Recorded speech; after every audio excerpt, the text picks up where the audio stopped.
What's up guys? In today's video, I wanted to introduce 3 different places that I think you should check out if you're trying to come to Taiwan and kind of just experience as much as you can at once. So first off, I think Jiufen is a really good place to check out. It's one of those places where like it has a really cool atmosphere. I love it so much because it has like that Japanese kind of style to it. It's one of those towns that's in the northeast of Taiwan and it's on kind of like a mountainside. You have your really close, tight-knit shops. You have like your lanterns kind of lined up throughout each of the walkways. There's a lot of tourists, but it's one of those places you just have to experience. It honestly had its mix of like kind of weird places as well.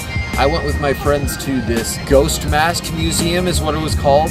We got in for maybe like 50 yuan or something like that. So this is kind of an example of the extreme weirdness that you might look to find in Jiufen. It was kind of scary though, a little weird because it felt kind of like a dungeon or something. But yeah, tons of different like face masks just like lined throughout, very exaggerated expressions all over. The guy who ran the place was kind of a goofball, so he was playing around with us. I think what Jiufen is most well known for is its tea shops. Very authentic, so if you want to get yourself set up with some tea, boom, that's where you go. That's where you go. You can also buy some tea as well if you want to take something back. You also get your shops with souvenirs and figurines, and there's a lot of stuff to not only enjoy when you're there, but of course take back and look back on and have some nostalgia, you know, from when you buy certain items or whatever and you keep said items. There was this kind of gold mine museum, so it kind of displayed the resource leftovers or residual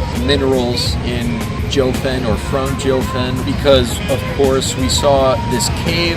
I think it was just for mining, just as this museum represents. The walls were very close together and you kind of had to duck down and stuff like that, so I thought it was really cool. It kind of led to another part of Jiufen, so that was nice. Kind of a really unique experience. You really have to go to try it out yourself, guys. I would really recommend Jiufen for sure. 以前下山不方便的时候，他们就会派一个人下去，然后买9份东西上来，所以才叫9份。哦 ，OK， 好，谢谢。Zora out. Next I would say is Taichung. I went with my friend Eve, who's recording me right now, my best friend in the world. We didn't go to the city necessarily, but we went to the Heping district. It was kind of like this mountainous region with these indigenous people from the Taiyang tribe. From that tribe, we met a lot of people and they were very hospitable. I must say, they were trying to make me eat like crazy. I swear to God, by the end of it, I was a fat man. They really take care of you, and so we did a lot of activities, including like archery.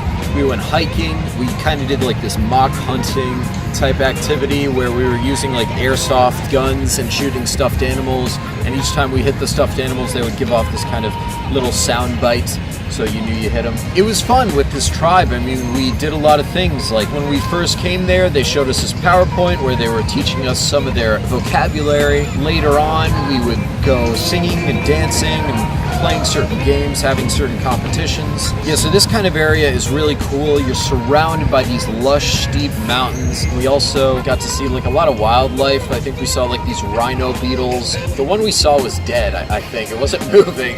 But yeah, we also saw like really big spiders, and we were accompanied, of course, by a dog that I think one of the people there was just kind of taking care of. One of the coolest parts of the experience for me was going by Riverside. We were with like some of the indigenous folk there, and we were just kind of having like a Riverside barbecue, basically at midnight. If you want to try and kind of immerse yourself into Taiwan life in general, then this is kind of one of the ways to do it, I think. Now, as for the third place, we have, of course, Taipei. You can't go to Taiwan without Taipei. We're going to mainly talk about the city, but first off, I wanted to mention what's not in the city that I thought was a really fun thing to do, and that is going to a place called the Wormhole. It's kind of like this big, sort of trenched area where at the bottom of it is this river, and it's very rocky and stuff, and so you can go like rock climbing, and it's one of those kind of like water activities if you want to get into that. You could also go hiking. Hiking is like a huge thing for people in Taipei. I would recommend to go to Xiangshan, which is Elephant Mountain. I'll also mention briefly that in Taipei, there are a lot of vegan restaurants. Of course, on top of just like regular old restaurants in general. I said this in my last video. I'm going to probably in my next video make just like a whole video dedicated to vegan restaurants. And so look forward to that. So in Taipei City Hall, I went with Eve, my best friend, and then of course, another best friend of mine, Melanie. We went to Taipei City Hall and we saw a lot of street performers. Actually, a lot of street performers there. It was pretty interesting.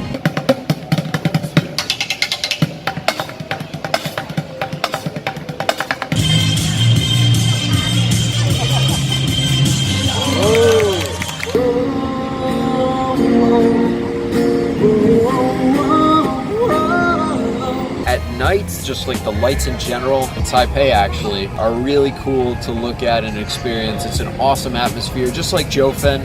It's lit up in such a way that makes you feel like you're really in a very cool place to be in. One of the big things with Taiwan in general is experiencing the night markets. Definitely want to go to a place like Shilin Night Market. What did you recommend, Eve? Ningxia Night Market. Ningxia. So try that out, guys. There is a park called Da'an Park. I have a whole video dedicated to this. You can check it out in the description. It's such a cool park. It's immense. Beautiful place, both at night and during the day. Tons of people come there, so you'll feel totally like immersed in nature. Even though you're in the middle of Taipei City, it's one of those places where you can almost feel like you're getting away. So they have endless shops in Taipei, endless like street stands, and plenty of places to buy clothing and stuff. So if you want to really shop your pants off, you can do it literally and then buy new pants. So, and honestly, if you're on a budget, Taipei can really accommodate. There's plenty of stuff to buy that's like cheap enough for you.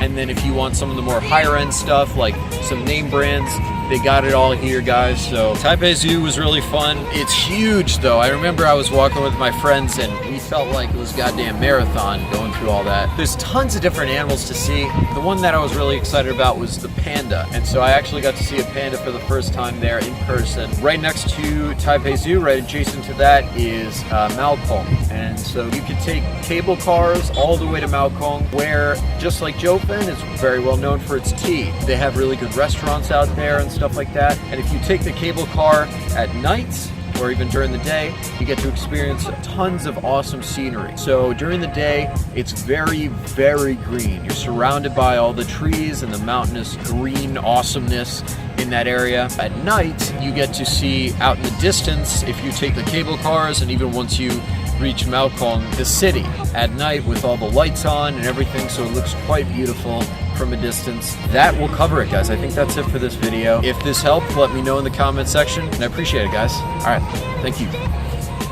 Thank you, Eve, for Bye. recording. Bye.